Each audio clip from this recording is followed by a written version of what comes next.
আসসালামু আলাইকুম, আপনাদের সকলের প্রতি শুভকামনা। আজকে কথা বলবো আয়কর নোটিশ নিয়ে। আয়কর নোটিশটা আপনার কিভাবে আসতে পারে এবং আয়কর নোটিশটা কোথায় থেকে আসে বা আয়কর নোটিশ পেলে আপনারা কি ধরনের পদক্ষেপ নেবেন, এই নিয়ে আজকের আলোচনা।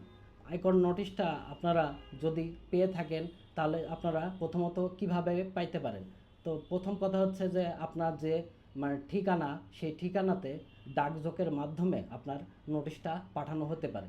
কিন্তু আরও একটা পদ্ধতিতে এখন আমরা প্র্যাকটিক্যালি দেখছি যে এভাবেও পাঠানো হয়ে থাকছে। তো সেটা কিভাবে, যে আপনি যখন টিন তৈরি করেছেন বা রিটার্ন জমা দিয়েছেন, আপনার কিন্তু একটা ফোন নাম্বার আপনি কিন্তু রাজস্ব বোর্ডকে দিয়েছেন। তো ওই ফোন নাম্বারে আপনার ফোন দিচ্ছে, ফোন দেওয়ার পরে বলছে যে আপনার হোয়াটসঅ্যাপ নাম্বারটা দিন। তো হোয়াটসঅ্যাপ নাম্বারটা দিলে আয়করের যে নোটিশটা এটা হলো প্রেরণ করা হচ্ছে, যে আপনার বরাবর আয়করের যে নোটিশটা এটা হলো প্রেরণ করা হলো।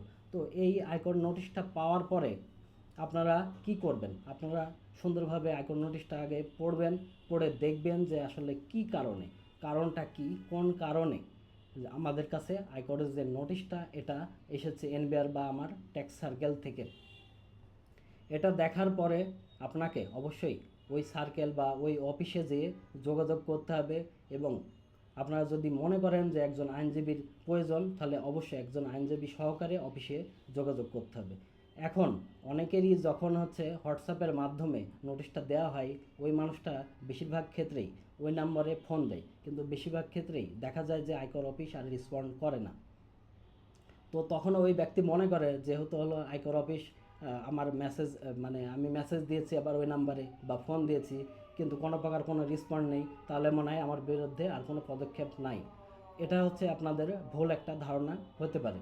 আপনাদের অবশ্যই তারা ফোনের যোগাযোগ আপনার সাথে আর করুক আর না করুক, বা আপনি যখন ফোন দেবেন তখন যদি তারা না ধরে বা মেসেজের রিপ্লাই না দেয়, তারপরেও আপনাদের সরাসরি অফিসে যেয়ে যোগাযোগ করতে হবে।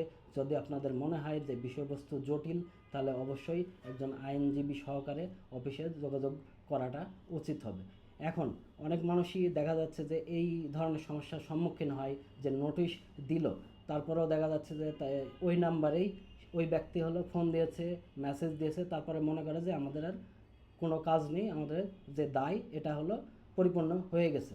তো তখন দেখা যায় যে ওই যে নোটিশটা ওটা একটা পুলিশ অফিসার বা থানার একটা দায়িত্ব দিয়ে দেয়। তো তখন দেখা যাচ্ছে যে পুলিশ থানা থেকে সাধারণত ফোন দিয়ে আবার জিজ্ঞেস করে যে আপনার যে নোটিশ দেওয়া হচ্ছে আপনি কিন্তু কোনো রিপ্লাই দেননি। তো সেক্ষেত্রে আপনার অবশ্যই ওই পুলিশকে সাহায্য সহযোগিতা করতে হবে এবং বিষয়বস্তু বুঝিয়ে বলতে হবে। তো সেক্ষেত্রে পুলিশ যদি আপনাদের সাহায্য করে তাহলে আপনাদের ওটা আরও অনেক সুন্দর হবে বা আপনাদের ক্ষেত্রে আরও অনেক ভালো হবে। এখন কথা হচ্ছে যে আপনাদের এক্ষেত্রেও যদি এরকম হয় যে পুলিশও কোনো মানে সেরকম তদারকি করেনি বা পুলিশের কাছে যায়নি, তো সেক্ষেত্রে আপনাদের দেখা যাচ্ছে দ্বিতীয়বার যে নোটিশটা এটা প্রেরণ করা হতে পারে। দ্বিতীয়বার যদি নোটিশে আপনারা উত্তর না দেন, সর্বোচ্চ তিনবার নোটিশ আপনাদের দেওয়ার পরে আয়করের যে মামলা এটা আপনার নামে করে দেওয়া হতে পারে।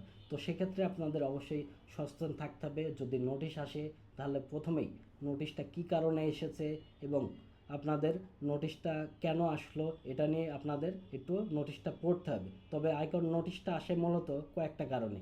তার মধ্যে একটা হচ্ছে যে আপনি রিটার্ন সাবমিট করেননি, রিটার্ন সাবমিট করলেও আপনারা ভুল রিটার্ন সাবমিট করেছেন, কিংবা আয় ব্যয়ের যে হিসাব এটা যে তথ্যটা এটা সরকারকে ঠিকঠাক দেননি, যে কারণে আপনাদের নোটিশটা আসতে পারে বা এসেছে। এই ছিল আয়কর নোটিশ নিয়ে আজকের আলোচনা। ভালো থাকবেন, সুস্থ থাকবেন, সুন্দর থাকবেন এবং অন্য কোন টপিকে বা বিষয়বস্তু আমার সাথে জানতে চান সেটাও অবশ্যই আপনারা জানাবেন। ধন্যবাদ সবাইকে। ভালো থাকবেন, সুস্থ থাকবেন, সুন্দর থাকবেন।